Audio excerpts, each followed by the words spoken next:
Okay, so welcome back to the statistics part of the module. And you're probably wondering, when is this part going to get finished? Because we've talked about statistics now for end on end. Well, we still have a little ways longer to go. And what we're going to talk about in this video is another reason on when to use a student T-chart.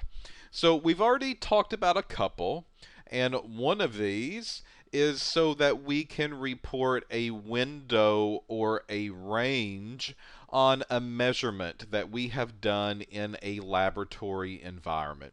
So if I get a sample in the lab, I know it's not going to be perfect measurement. I know that I should provide a window to a client and say the real value is within this range. And I use the student T equation and the student T chart in order to calculate that window. The second time that I can use a student T is to report my value, which what we're going to call experimental, to another value which we'll call accepted. So this was the example that we did about the coal lump. So if a laboratory orders a sample or a standard, they know exactly how much should be in that sample, and they will allow you to do the testing and allow you to report that value, and hopefully the accepted value, which is what they've ordered, falls within your window. And if it does, then they can feel really good about the method and about your laboratory technique, because you are reporting an actual result that they can rely on.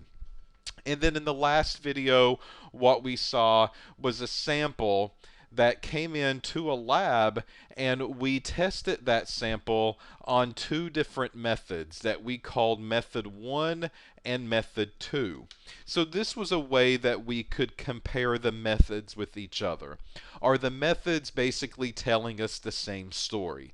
So if I had a group of people that were doing this by hand, and I had another group of people that was doing it by an instrumentation, do the two methods basically give us the same result? The key here, though, is that we are talking about a sample, and this sample was analyzed multiple times on method number 1 and then multiple times on method number 2. The same sample. That's the kicker.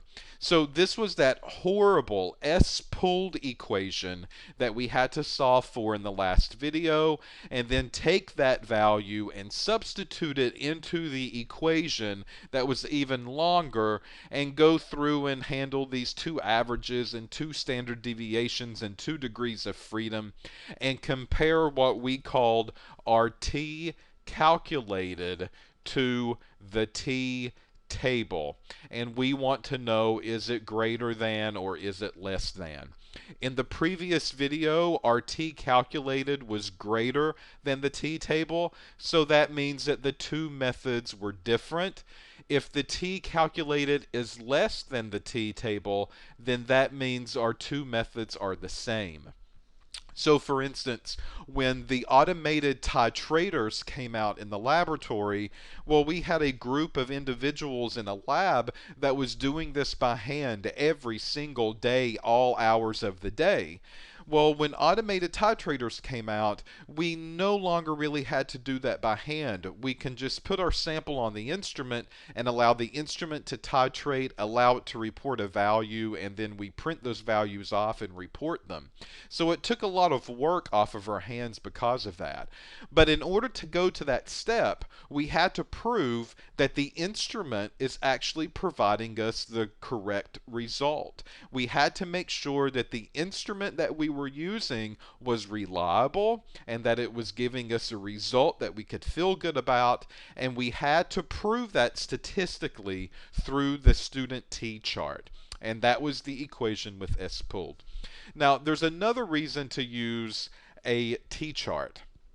And this time, we're going to take multiple samples. That's how this one's a little bit different.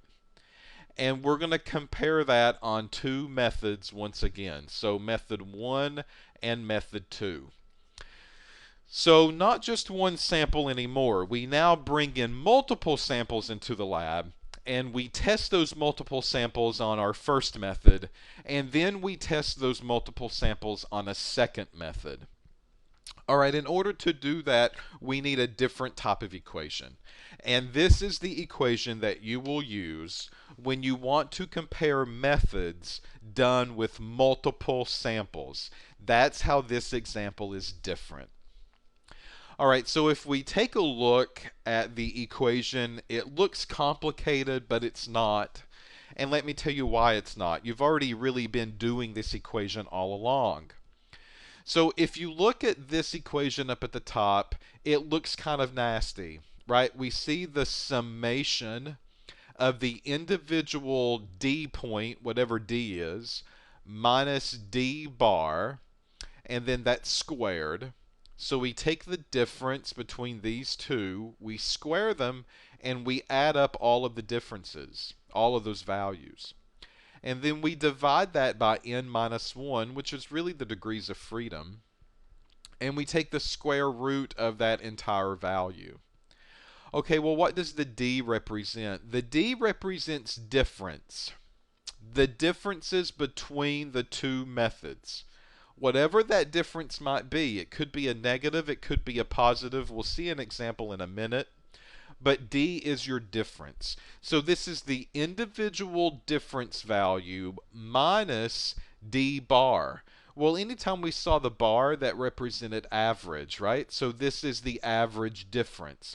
All this equation is up here at the top is a standard deviation. That's all that it is. So you can go into Excel and you can type in standard deviation of and do the standard deviation of the differences. That's what that equation is basically telling you to do. So standard deviation we've done before.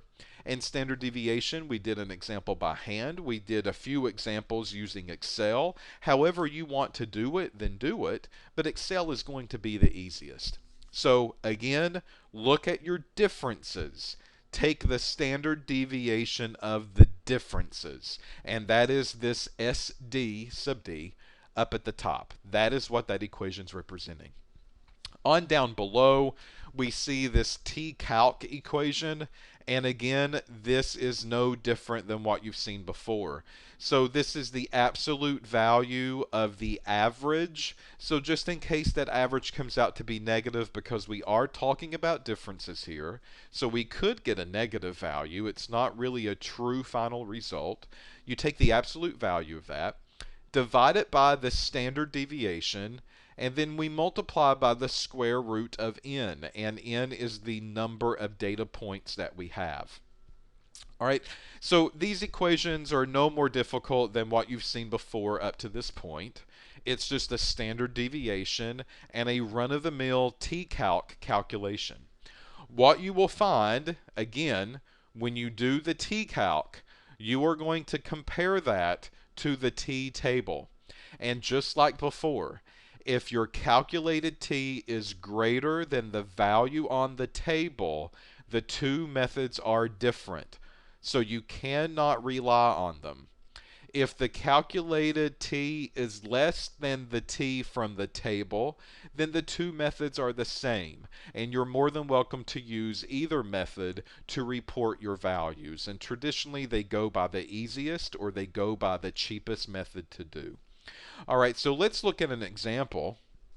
So here in the PowerPoint slide, it says, and it's going to cut it off a little bit, and I apologize for that, but it says 11 samples of water were given to a laboratory. Now, those 11 samples are different. They are truly 11 samples that were taken, and your job is to analyze those 11. The employer wants you to analyze the concentration of aluminum in each one of the samples. So this is a metal that they want to take an interest in. The reason is because high aluminum content typically has a strong connectivity to Alzheimer's disease. So they want to take a look at aluminum content and aluminum levels because of that. That's just one of the problems of high aluminum. So if you are the type of person that loves the clinical prescription or the clinical value of deodorant or antiperspirant, keep in mind that has a very high aluminum content in that deodorant, and that is connected to Alzheimer's disease later on in the future. So don't use it unless you absolutely have to. Two methods are used and the results are compared to each other.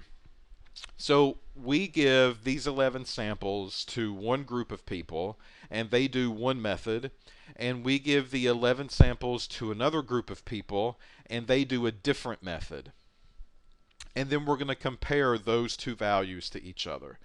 This is different again because it's 11 samples. So we're not just comparing one sample that we have measured multiple times. We are comparing multiple samples now to each other. And the question, is there a difference between the two methods?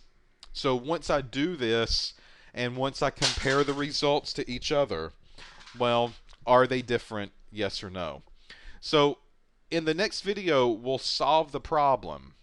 But here is going to be some of the values that we're going to be looking at. And I'm going to shrink this screen down a little bit so you can see the entire table. And if you take a look, this is concentrations of aluminum up at the very top. The concentration is in what we call micrograms per liter. Micrograms per liter is another way of basically saying a part per billion. That, again, it doesn't really matter if you know that yet or not. That's just a unit or the concentration that we're reporting. And if you look, 11 samples have been submitted to the laboratory. So here's 1 through 11. And then we give those 11 to the first group that analyzes aluminum a certain way. Maybe they take the water and they analyze this on an ultraviolet visible spectrometer. So these are the values that they are reporting on those 11 samples. And notice they vary. And this is fine because these are 11 different samples that have been submitted. So because they're different, they probably will have different values along the way. So here's method 1, and these are the aluminum concentrations of each one of those. In the next column, this is method 2. So the same set of 11 have been given to a second group of people, and maybe they analyze the aluminum content in a different way. Maybe they analyze that using atomic absorption spectroscopy.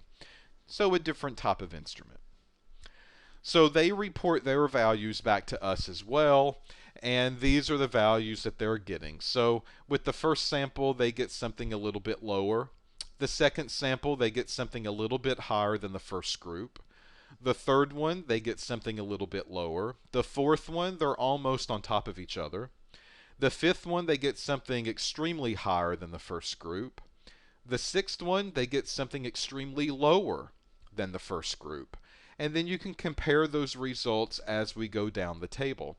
So the question is, are the two methods the same or are they different? Right? So which group should I trust? Can I trust both of them? Are both groups telling me the same story? That's the question that we need to answer. So in the next video, we're going to work out how to do the differences that you're already seeing up on the screen. And we're going to work out how to solve for that equation that we just now showed you a couple of minutes ago. So again, it's just really standard deviation, and it's just really a t calculation based on the differences of the two values. So stay tuned. We're not yet finished with statistics. We got a little ways to go, but we're getting ready to knock out our final reason to use a student T. Doesn't that make you have a breath of relief?